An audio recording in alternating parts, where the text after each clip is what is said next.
There are countries that are difficult to conquer because they are enormous. Some are protected by vast distances, others by mountains, and some are surrounded by the sea. But Norway presents a different kind of challenge. Its greatest defense is not one single obstacle. It is the combination of everything. Norway stretches along the northern edge of Europe. Its coastline reaches for thousands of kilometers, and along that coastline, the land breaks apart. Fjords cut deep into the country. Mountains rise directly from the sea. Narrow valleys disappear between enormous cliffs, and thousands of islands surround the mainland. For an invading army, this creates a unique problem. There is no simple path into Norway. A force arriving from the sea cannot simply land anywhere and expect to move freely inland. The coastline is long, the terrain is broken, and many of the most important routes are concentrated in narrow corridors.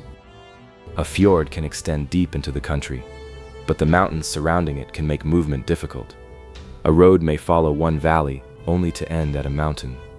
Another route may require crossing a bridge or navigating a narrow coastal passage. The geography creates separation, and separation creates problems for an invading force. A modern army depends on movement. Vehicles need roads, supplies need transportation, reinforcements need reliable routes, and every part of the military must remain connected. But Norway's geography constantly interferes with that connection. A force may capture a coastal town, while another region remains completely outside its control. It may secure a port, while the mountains behind it create another barrier. It may control one fjord, while another route remains open somewhere else. The country is not one continuous battlefield. It is a collection of strategic spaces. Coast, island, fjord, valley, mountain, and Arctic wilderness. Each creates a different military problem. This is especially important because Norway is relatively narrow. An invader might believe that controlling the major cities would be enough. But controlling a few cities does not automatically mean controlling the country between them. The distances may not always be enormous, but the terrain can make them feel much greater. A journey that appears short on a map can become complicated when mountains and water stand between the starting point and the destination. And then there is the climate. In the north, winter brings darkness, snow, ice, and extreme cold. The further north an army moves, the more difficult normal military operations can become. Equipment must function in freezing conditions, supplies must travel through difficult terrain, and soldiers must operate in an environment that can be dangerous even without an enemy. This is the first great defense of Norway. The country does not need one massive natural wall. Its geography creates hundreds of smaller obstacles, and together they transform the entire landscape into a defensive system. But Norway's geography has another important feature. The sea is not only a barrier, it is also the country's greatest connection. And for anyone trying to invade Norway, that creates a difficult contradiction. To reach the country, you must cross the sea. But once you arrive, you must somehow move through a landscape shaped by the sea. And that is where the real challenge begins. Because Norway is not simply a country beside the ocean, it is a country built around it. For an invading army, the Norwegian coastline changes everything. Norway's coast is extraordinarily long, and it is not a simple coastline. It is a maze: fjords, islands, rocky shores, narrow channels, and countless coastal settlements. This geography creates opportunities, but it also creates enormous complications. An invading force arriving by sea must decide where to land. A major port may appear attractive. It offers infrastructure, transportation, and access to the interior. But the same importance makes major ports strategically valuable. They become obvious targets, and therefore, they become places that must be defended. The problem becomes even greater after the landing. An army cannot simply arrive at one port and assume that the rest of Norway will follow. The country stretches far to the north. Major population centers are separated by difficult geography, and the coastline itself creates countless possible approaches. This means that a defender does not necessarily have to fight everywhere. It can concentrate on important locations, protect key routes, and use the terrain to make movement difficult. For the attacker, the opposite is true. Every captured port creates a new responsibility. It must be secured. Supplies must pass through it. Ships must be protected.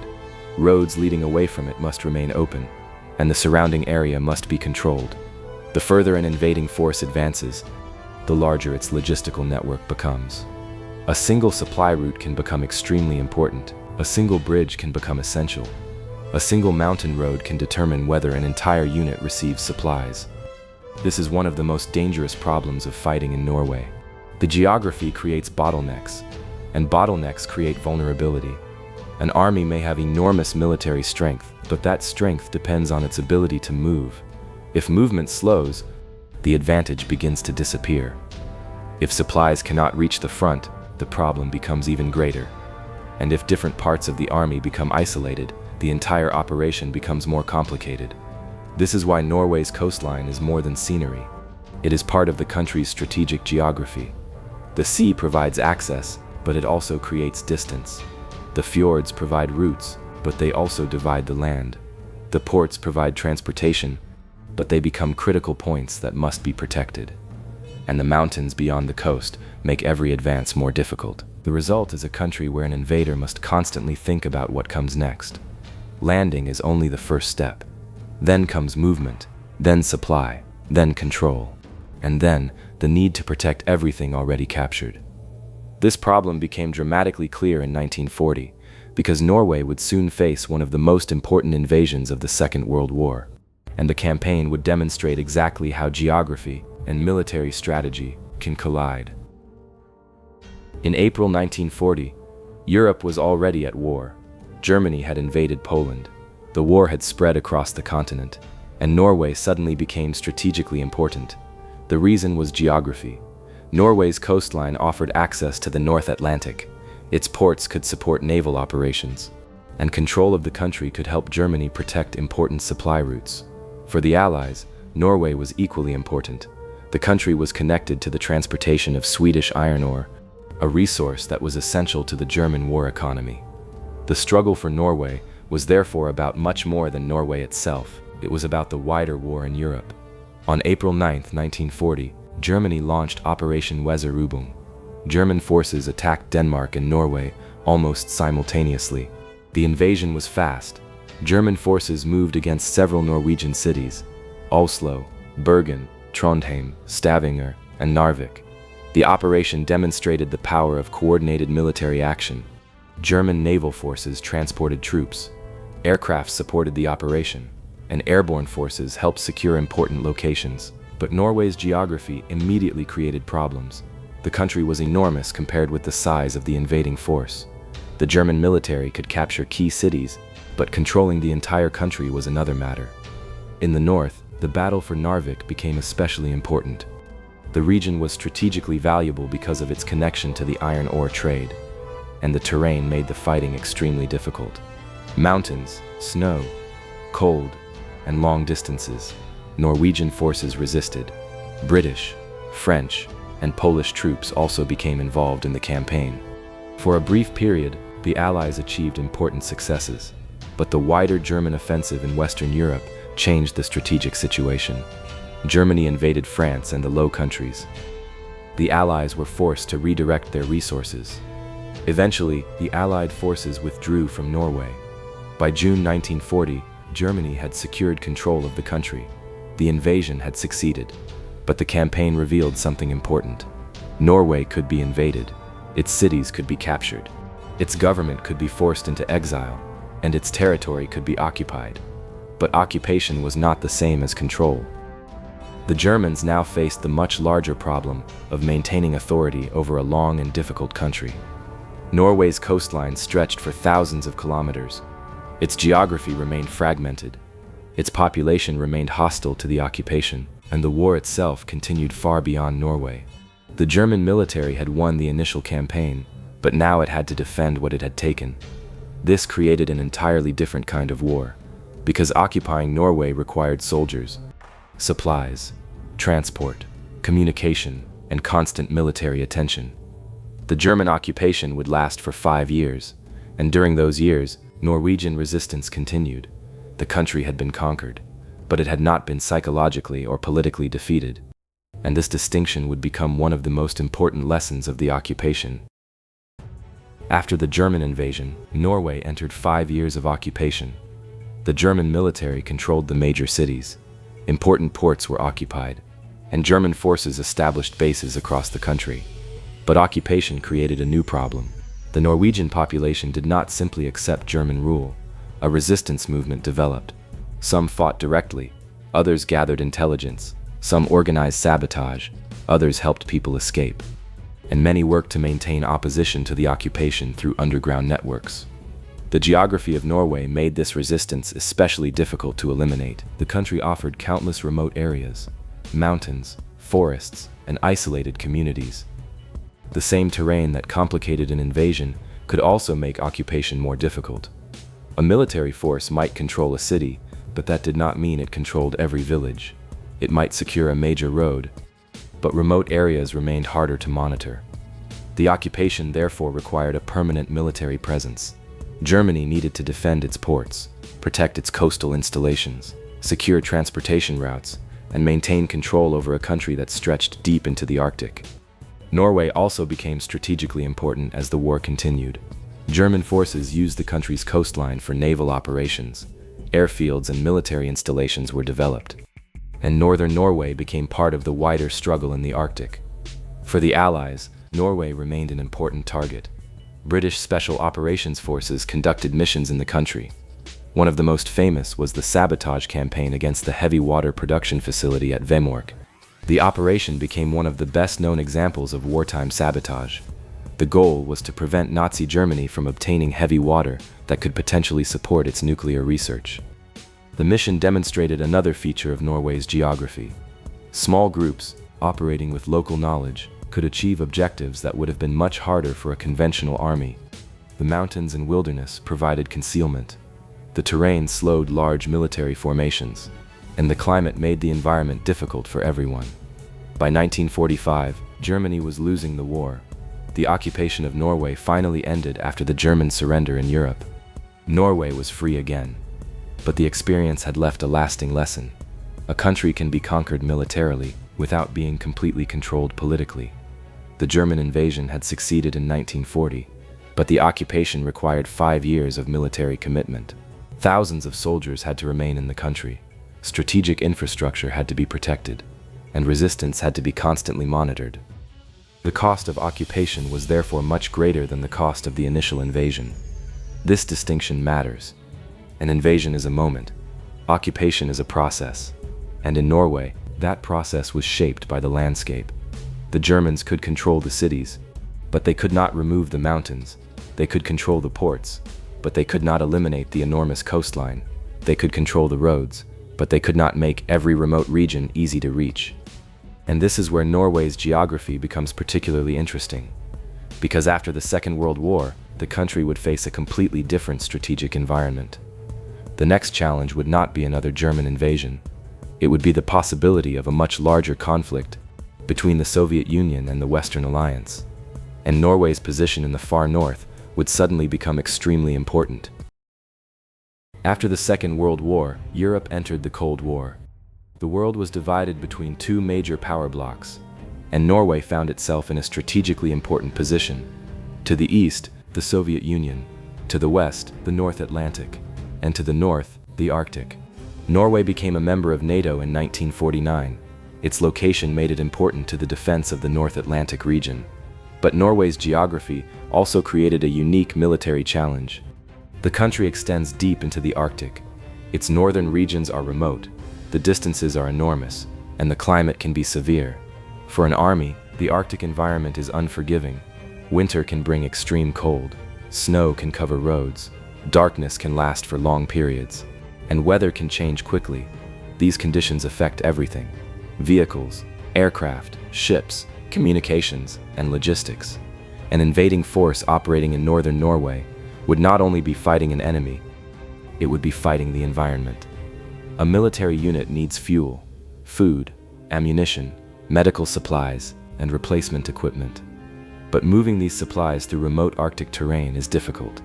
The farther a force moves, the more complicated the supply chain becomes. And Norway's geography makes the problem even greater. There are few easy routes. Mountains separate regions. Fjords divide the coastline. and the north is separated from the major population centers of Europe by enormous distances. This creates an interesting strategic situation. An attacker might have enormous military power, but that power must still reach the battlefield. Ships must travel, aircraft must operate, ground forces must move, and every operation must be supported. Norway's coastline also creates another problem. It is difficult to defend every kilometer, but it is equally difficult for an invader to control every kilometer.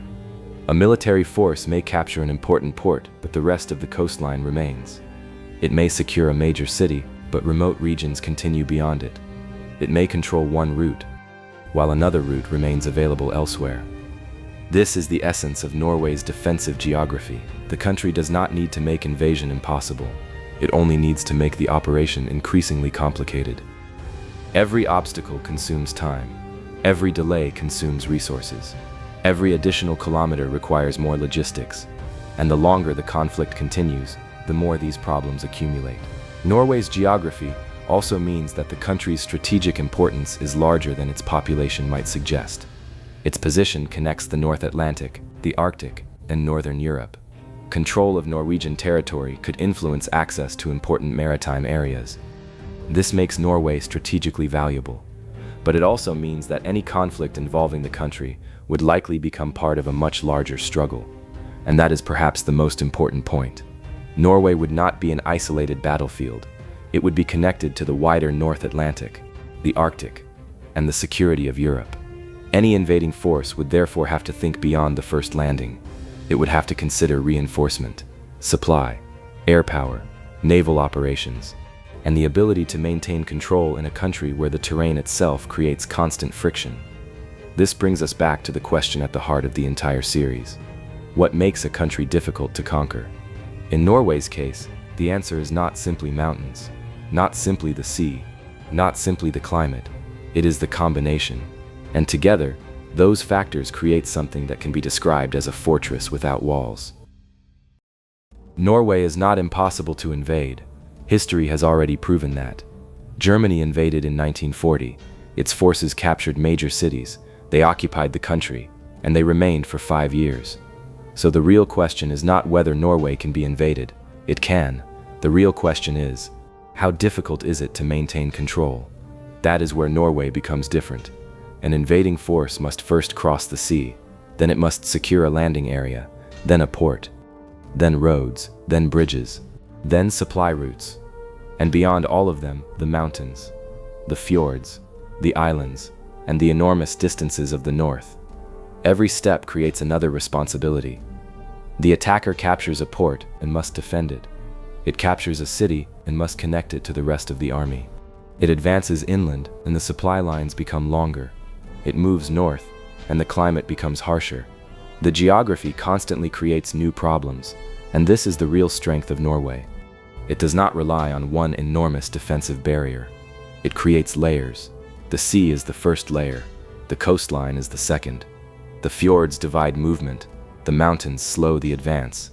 The roads concentrate military traffic, and the Arctic creates another challenge farther north. Together, these features turn Norway into a country where every stage of an invasion creates a new problem, and history has shown that the first victory is not always the most difficult one. The German invasion succeeded quickly, but the occupation lasted years. Resistance continued. Military resources remained tied down, and Norway remained strategically important throughout the war. This is the difference between invasion and conquest. An army can enter a country, it can capture its capital, it can defeat its government, but true control requires something much greater. It requires time, resources, logistics, and the ability to maintain authority across the entire territory. Norway's geography makes every one of those requirements more difficult. The country may not be as large as Russia. It does not have Indonesia's thousands of islands, and it does not have Afghanistan's endless mountain warfare. Instead, Norway combines several defensive advantages into one landscape: a long coastline, deep fjords, rugged mountains, remote northern regions, and an unforgiving climate. The result is a country where geography can transform military strength into logistical burden. An invader may arrive with overwhelming power, but power must be transported. Supplies must move. Routes must remain open, and territory must be defended. The further the army spreads, the more difficult the system becomes, and if the conflict continues, time begins to favor the defender. This is the lesson Norway adds to the story. Russia uses distance, Indonesia uses fragmentation, Afghanistan uses mountains and endurance. Norway uses something different. It combines the sea, the mountains, and the Arctic. It creates a battlefield where the environment itself constantly interferes with military operations. Perhaps that is why Norway is best understood not as an impossible country to invade, but as a country that can be extremely difficult to control. Because entering Norway is one challenge, staying there is another, and controlling everything beyond the horizon is something else entirely. So what do you think? Could a modern army successfully conquer Norway? Or would the country's fjords, mountains, Arctic climate, and enormous coastline eventually turn the invasion into a logistical nightmare? Let me know what you think in the comments. And don't forget to like the video and subscribe to Mythic Wildlife for more cinematic documentaries exploring the world's most extraordinary places and the incredible stories hidden within them. In the next episode, we're heading to another country where geography has shaped the fate of invading armies for centuries. I'm Ask Studio. Thank you for joining me on this journey from Mythic Wildlife. Until next time, stay curious and remember, sometimes the greatest defense of a country is not the army waiting at its borders. It is the land, the sea, the mountains, and everything an invading army must overcome after it arrives.